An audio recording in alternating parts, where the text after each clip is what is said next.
Bonjour, ici Claudine Chauveau-Tardif et bienvenue aux Nouvelles locales. On commence les manchettes à Lac-Beauport où la grande période d'affluence des demandes de permis est arrivée. Soyez prévoyants afin d'éviter des retards dans le traitement de vos demandes. Le délai de traitement normal pour une demande de permis générale est de 30 jours, une fois que le dossier est complet, c'est-à-dire après réception du paiement et de tous les documents nécessaires au traitement de la demande. En cette période de grande affluence, le délai de traitement peut être un peu plus long. De plus, sachez que si votre dossier nécessite un plan d'implantation et d'intégration architecturale ou une dérogation mineure, il doit obligatoirement être analysé par le comité consultatif d'urbanisme et par le conseil municipal, ce qui allonge grandement le délai de traitement d'une demande. Consultez un inspecteur pour des informations supplémentaires au service de l'urbanisme et du développement durable au 88 849 71 41 poste 222. Également, vous retrouverez de l'information complémentaire sur le site web de la municipalité de Lac-Beauport. Et à Sainte-Brigitte-de-Laval, à la suite de la séance d'information publique qui s'est tenue le mardi 21 mai, une nouvelle page web dédiée à l'harmonisation et la sécurisation de la mobilité est désormais accessible en ligne. Cette page fait écho à la séance d'information et permettra d'informer la population sur les plans, les étapes prévues et les mesures adoptées afin d'améliorer les infrastructures et la cohabitation entre les piétons, les cyclistes et les automobilistes dans le noyau villageois et les secteurs résidentiels. Découvrez la nouvelle page web au sbdl.net. Après quelques années entre parenthèses, la municipalité de Stoneham et Tewksbury a renouvelé son adhésion aux Fleurons du Québec en avril 2024. Nés en 2006, les Fleurons du Québec reconnaissent les efforts d'embellissement horticole durable des municipalités québécoises. La cote de classification des fleurons, semblable aux étoiles pour les hôtels, soit de 1 à 5, est valable pour 3 ans et peut être affichée dans les entrées municipales. Lors de la dernière classification horticole en 2016, Stoneham et Tewksbury avaient obtenu la mention « Très bien » de 3 fleurons. Un classificateur des Fleurons du Québec visitera le territoire municipal et classifiera les aménagements à la vue du public entre le début juillet et la fin août. Le pointage s'additionne en fonction de certains critères, par exemple la variété des éléments horticoles, le nombre d'éléments construits, la structure architecturale et la mise en valeur du potentiel exploitable et l'état visuel du patrimoine bâti et de l'aménagement paysager, et finalement l'harmonie ou la thématique de l'aménagement. De l'information supplémentaire à ce sujet est disponible au villestoneham.com. Ouvert depuis décembre 2022, le Bella Smoothie, situé au 990 Boulevard du Lac, est le bébé d'Annie Poulain. Maintenant qu'on a découvert la place, on en voudrait à Annie de ne pas l'avoir réalisé, ce projet qui lui tenait particulièrement à cœur depuis son retour d'un voyage en Californie où elle avait visité un bon nombre de bars à jus et à smoothies. Depuis son ouverture, Bella Smoothie jouit d'un bel achalandage. La clientèle de sportifs, marcheurs et d'enfants est choyée avec des variétés de smoothies qui se déclinent à l'infini. Bien sûr, on y retrouve des mélanges forts comme le choix de Bella, un jus vert qui est la recette signature de la place, ou encore le bord de mer inspiré du dernier voyage d'Annie. Lisez l'article complet à la page 7 du journal L'Écho du lac. Le lac Saint-Joseph est unique et son écosystème est précieux. C'est ce qui en fait l'un des joyaux de la capitale nationale. Afin de maintenir ce statut privilégié sur plusieurs générations, le club Plage Lac-Saint-Joseph souhaite jouer un rôle actif dans sa restauration et sa préservation. Dans les dernières années, la plage du club a connu une forte érosion et ce de manière soutenue. Une firme de génie conseil est justement mandatée pour un projet de restauration qui sera supervisé par des ingénieurs du ministère de l'Environnement du Québec. L'été dernier, des biologistes indépendants ont fait différentes analyses de sable. La seule anomalie est un taux de fer légèrement supérieur à la normale. D'anciennes installations en métal enfouies sous certains emplacements de campeurs en seraient peut-être la cause et seront retirées avant les travaux. Apprenez-en davantage à ce propos à la page 25 du journal L'Entre guillemets. Vous recherchez de la compagnie dans votre ferme, votre grange, votre écurie ou encore un autre établissement? Vous recherchez un chasseur qui contrôlera votre vermine? Eh bien, l'adoption d'un chat de ferme est la solution pour vous. Ce programme a été mis en place dans le but de sauver des chats qui ne peuvent pas vivre dans une maison. Ces chats sont souvent très craintifs de l'humain, ont toujours vécu à l'extérieur et préfèrent la compagnie d'autres animaux que celle des humains. Les chats qui sont placés dans ce programme sont en bonne santé et n'ont pu être retournés dans leur habitat d'origine. Lorsque vous adoptez un chat de ferme, vous sauvez également la vie d'un animal dont le comportement n'aurait pas été propice à l'adoption.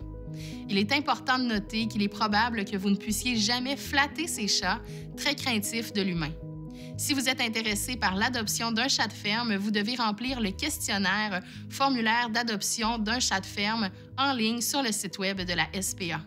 Lisez l'article complet à la page 6 du journal Le Catrinois pour en savoir davantage sur ce programme.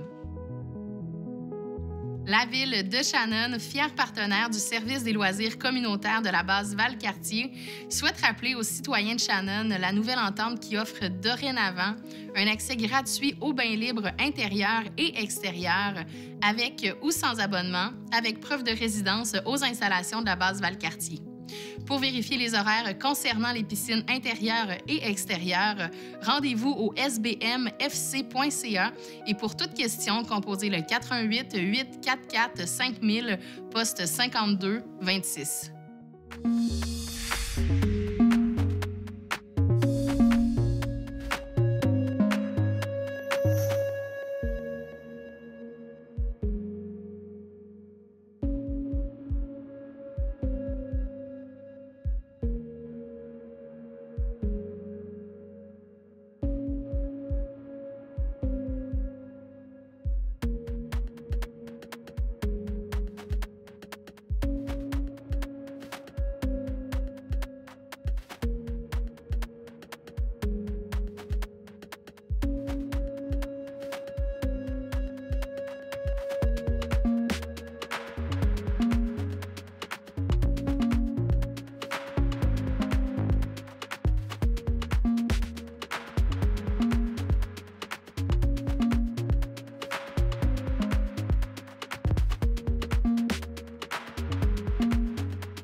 Culture, Capitale-Nationale et Chaudière-Appalaches ainsi que la MRC de la Jacques-Cartier sont heureuses de dévoiler les lauréats et lauréates des Prix du patrimoine 2024.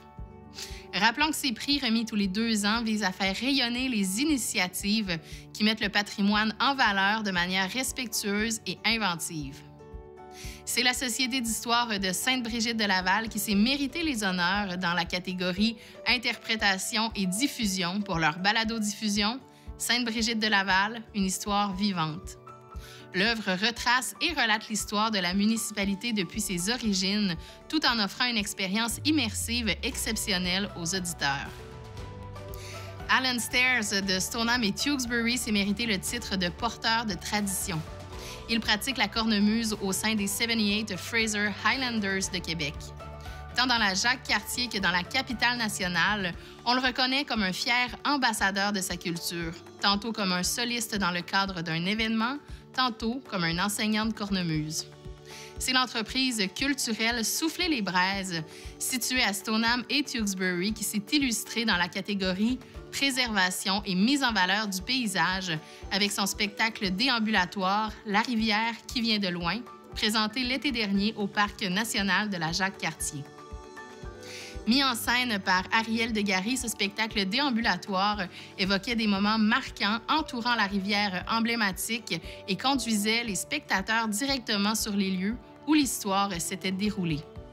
La soirée reconnaissance en patrimoine dévoilant les lauréats de la MRC de la Jacques-Cartier au prix du patrimoine a également été l'occasion de remercier chaleureusement les participants à la série Vivant, diffusée pour la première fois l'automne dernier à ccap.tv. Ces émissions mettaient la lumière sur des citoyennes et des citoyens qui avaient généreusement partagé leurs connaissances sur des pratiques culturelles, des traditions et des savoir-faire. Le porteur de tradition, Alan Stair, avait d'ailleurs été la vedette de l'une de ces capsules. Pour tous les détails, visitez le mrcjacques-cartier.com. 3 microbrasseries exceptionnelles font la renommée de la région, offrant chacune une expérience unique de saveurs dans un paysage enchanteur. Ancrée au cœur de Stoneham et Tewkesbury, La Souche puise son inspiration directement de son environnement. Ces bières, telles que la Monwright, la Fondeur et la Joggeuse, sont des témoignages de la richesse naturelle qui entoure la microbrasserie. Chacune d'entre elles sont confectionnées avec des ingrédients minutieusement sélectionnés, offrant ainsi une expérience où chaque gorgée raconte une histoire. La microbrasserie Alpenstock à Sainte-Catherine de la Jacques-Cartier a apporté de la nouveauté à la scène brassicole de la région. En plus de sa bière qui a rapidement conquis le cœur des habitants, la brasserie propose une scène musicale vibrante, laissant régulièrement la place aux artistes locaux. À l'entrée de Lac-Beauport, la microbrasserie Archibald est maintenant un incontournable. Baignée dans une ambiance de chalet, cette succursale se trouve au cœur des activités sportives. Après une journée à dévaler les pentes des Sentiers du Moulin, ce lieu rassembleur propose un espace de détente convivial, invitant ainsi à la dégustation d'une pinte de votre bière préférée, accompagnée d'un repas copieux pour rassasier les estomacs affamés. Pour encore plus d'idées de sortie, visitez le jacques-cartier.com.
Cette semaine, nous avons sélectionné 3 annonces du babillard de ccap.tv.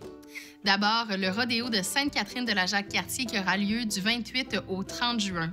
450 cowboys et cowgirls venant de partout au Québec sont attendus. Les billets sont disponibles au rodéoscjc.com. Ensuite, nous vous proposons le 5 octobre prochain le spectacle des Sœurs Boulay sur la scène à l'intérieur de l'église de Sainte-Brigitte de Laval, avec leurs petits instruments candides et leurs gros tambours instinctifs, leurs petites blagues et leurs grosses émotions.